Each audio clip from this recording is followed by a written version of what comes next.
Hi guys, 11/11/23 কেমন আছেন সবাই? আমি কিছু কথা বলতে আসছি আর কি, এমন কথা, লজ্জার কথা ভাই, বলতে নাই, তারপরও বলতে হয় আর কি। যাকে বলি শুরুতেই, আমি প্রথম প্রথম 1 বছর আগে যে সময় আমি কাজ করা ধরি, এই আমার চ্যানেল বা পেজে, আমি অনেকটা পেজ আমার নষ্ট হয়ে গেছে, কিন্তু এটা দিকে এখনো ভালো আছে। যাই হোক, এগুলো বলতে নাই। তো তখন এই যে আমার নিজেরই ফোন, কম দামি ফোন, সেটা ঠিক আছে। তারপরে এখানে আসতে আর কি, কি বলবো আর, খুব লজ্জা বোধ করতাম আমি। আর এখনো আমি এরকম লজ্জা বোধ করতেছি, যা মানুষকে দেখলে ক্যামেরা বন্ধ করে রাখি। আমি যতক্ষণ ক্যামেরা বন্ধ করে রাখছি, বন্ধ করে রাখার পরে আবার আপনাদের সামনে সম্মুখীন হয়েছি। সো কাহিনী হয়েছে কি, প্রথম প্রথম তো ভাই লজ্জা করতাম, মানুষের সামনে সবাই ক্যামেরা বেরই করতাম না। আবার দেখা গেছে কিছু নাটকের ভিডিও মিডিও বানাইতাম আমরা অন্য একটা চ্যানেলে। তো ওখান থেকে আর কি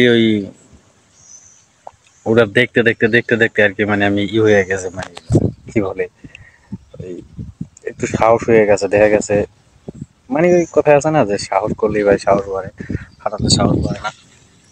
তাই এখন একটু মোটামুটি কাদের কথা বলতে পারি, কিন্তু কিছু কিছু সময় ভাই আটকে আছে। অনেক সময় দেখা গেছে অনেক মানুষ চলে আসে, ভয় লাগে, লজ্জা বোধ করে, দেখা গেছে কেউ যদি কিছু বইলা ফেলায়, তখন আর কি কি বলবো, কি মানে মাথায় কাজ করে না তখন।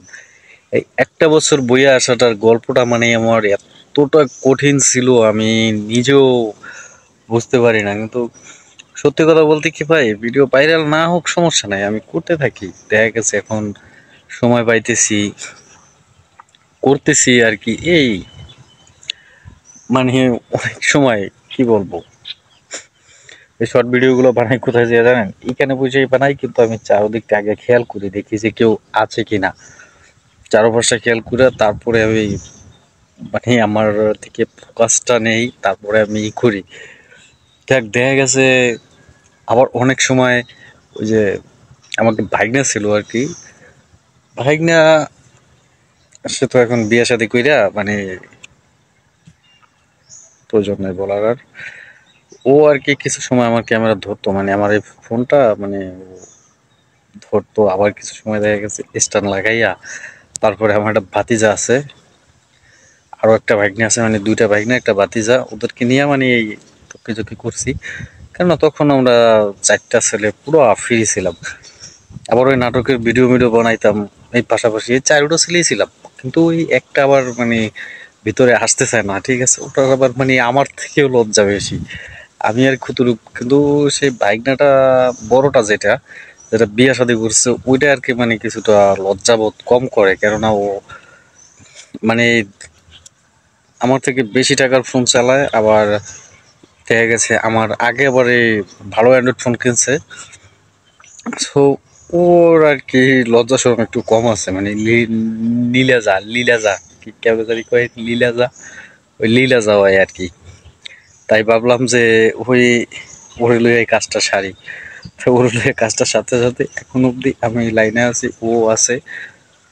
তো কিন্তু ওই যে আমাদের আর সেই জিনিসটা নাই যে ভিডিও বানাতাম, ভিডিও করতাম, চ্যানেলে ভিডিও ছাড়তাম, ওই যে কি বলে জানি, নাটকের চ্যানেলটা।